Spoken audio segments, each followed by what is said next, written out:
Yeah. You have a different case on it? No. Oh no, I took the case off. So that's why. Hey, good morning. Mike Kinderleiter here with Powerwash.com, and we're getting set up for our kitchen exhaust cleaning course today. And I'm just noticing, and we're seeing it too, just a slowdown in this time of year, and just wanted to encourage everybody to keep it going strong and different things that happen. And I actually want to go grab my operations guy back here real quick. Back here, see if I can find him. Stephan. You see Christina running? Like, oh no. I told her, watch out, Michael's coming with that camera. Yeah, I sure am. So, yeah, so there we go. There we Good go. stuff. Good morning. Stuff right there. How you doing this morning? Feels like Monday. Yeah, it is Monday too. Steph You always say that to me every day. I do say that. How you doing this morning? Feels like Monday. Feels like Monday. It's kind of the way it is. Kind of the way it is when you got all that stuff going on, right? It is. Yeah. We do have a class going on today, so Yeah. we're getting ready for those students. I was just standing back there. Were you back there? Yeah, come on back. All right. Let's go back there and sit in the room for a minute. Sit down and just kind of chat with everybody for a bit. I've got my DGI Osmo, which is working like crap. I think I'm gonna have to get another one. Doesn't follow like it used to. So this is our training room for Powerwash University, and I think one of the things I want to talk about is just trying to keep things going and how power washing can be. I've been power washing as a contract cleaner since 1985. Steph, when did you start with me? I started back 13 years ago with you. 13 years, yeah, a long time. It's been a long time. Long time. A long time. Yeah, and there's a ton of different stuff you can do in power washing. There's more stuff to power washing than meets the eye. Everybody thinks it's just power washing, but it's being with the customers, it's being with your equipment, it's being with the soaps. It's so. Set this down on here real quick. Get this thing adjusted. And just turn it, and then grab your chair. Just sit here. Just kind of have a little top. There we go. There we go. So just quick background. So we're sitting in Powerwash University's training facility, which is here at Powerwash.com. Okay. And we do a lot of kitchen exhaust training. We got a 5-day school that's coming up. So every month we do a kitchen exhaust training course. And man, sometimes we've got 12 people in here, and sometimes we got 2, 5, whatever. Good morning. How's it going? I don't know how you said that. Sipto Robo or whatever. But anyway, so I've been in power washing since 1981, really, when I worked for my dad for 4 years in his business, and then got into contract cleaning, primarily in the fleet washing side. And that's how you came on. Yeah, Mike found me one day. Yeah. On Indeed, I think he found me as a truck mechanic. Yeah. That was, 13 years ago. And again, I started fixing his trucks for him, fixing his equipment for him, and he saw my ability to manage people, and he just proceeded to move me around in places he needed me. So that's what one thing about being a boss is to notice and identify good employees and move them where you need them and offer them moving up. And so that's a big part here. Mike realized that I could do what I can do, and he utilized it. Yeah, I think you're probably working for me 2 to 4 years, and I knew I was growing. I had gotten into kitchen exhaust cleaning several years ago, and eventually I branched out the company from Steamaway to Facilitech Southwest, what it is known. Steamaway has always been Steamaway. Facilitech Southwest used to be hood specialists. Hood specialists. Yeah, now it's Facilitech Southwest because I bought into that brand. But as I was growing, I said, man, I need an operations manager to run Steamaway. And I think I was running it in the back of my mind for about 6 months, and I finally realized that Steph was already running the program for me, and I just said, well, you need a title and a raise. He goes, well, you give it to me. I got it running. So that's where that went. I did go there. And that both companies grew and grew and grew, and eventually Dad sold his business to me, which is Powerwash.com now. And Michael decided to take another endeavor on. yeah.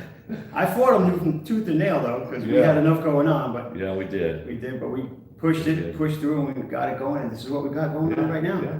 And Powerwash.com is doing really good right now, and everybody's on board, and we got this new building, we got this new classroom, which is great. Yeah. And space is good, you know, and you guys are growing a business, and you want to expand, but you got to pick a good location, you got to have good people around you, and you got to think about it. You just can't pull the trigger on something. Sometimes you have to give it some thought, and Michael gives a lot of thought to everything. That's one thing I've learned working with him. He goes home and he doesn't sleep at night, and he sits up in his bedroom and he looks at the ceiling and he thinks about things, and he'll actually call me early in the morning because this idea is on his head, and he'll bounce it off me and see what I think, and then he'll go back and he'll ponder on it some more, and he'll make a decision, and usually, as you can see, it's done well. Yeah. It's done well. We've had this has been a really good year. We've had 3 record months in a row. Yes, we have. Yeah. So you don't always see that in this type of thing, but it's been really good. And especially with the pandemic going as well. Yeah. It freaked us out. So in March with the company, we thought that when the pandemic hit, we were on track to have like a killer month. I mean, I just thought we were fixing to break the record, but like 50% more than what we'd ever done before in sales. And the pandemic hit about midstream through March. We still made our goal in April. And then we started breaking records again June, or no, what this was, so May? Yeah. So March and April we made our goal. Then May, June, July, each consecutive month was bigger than the last.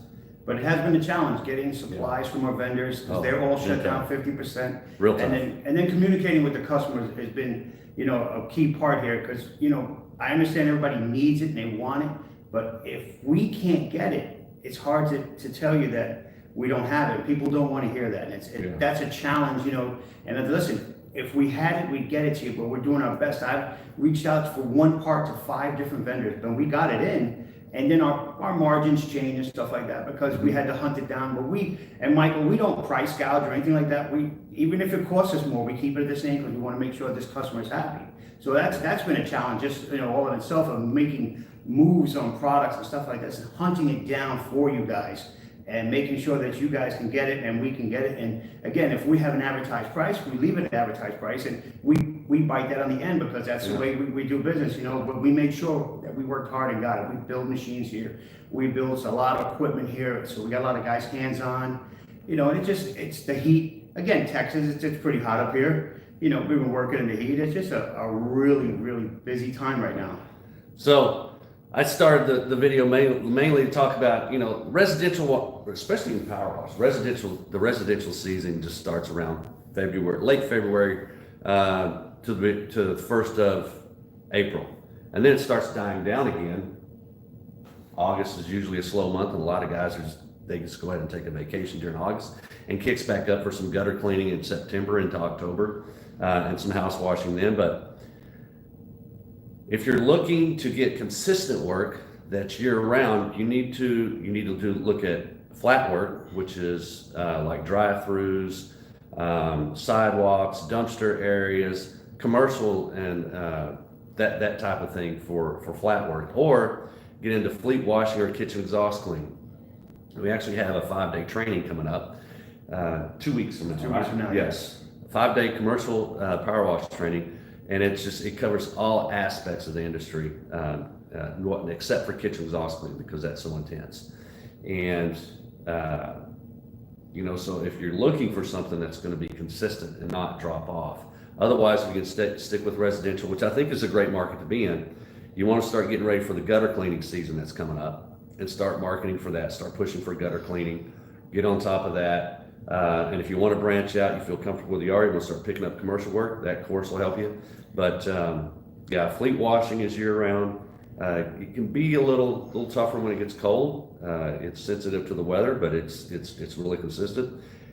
Kitchen exhaust, on the other hand, is just, it's nonstop. And I've never since I started in getting serious about kitchen exhaust cleaning in 95, I've never seen a downturn in our service except during this pandemic, because restaurants were cut back and hit so hard by that.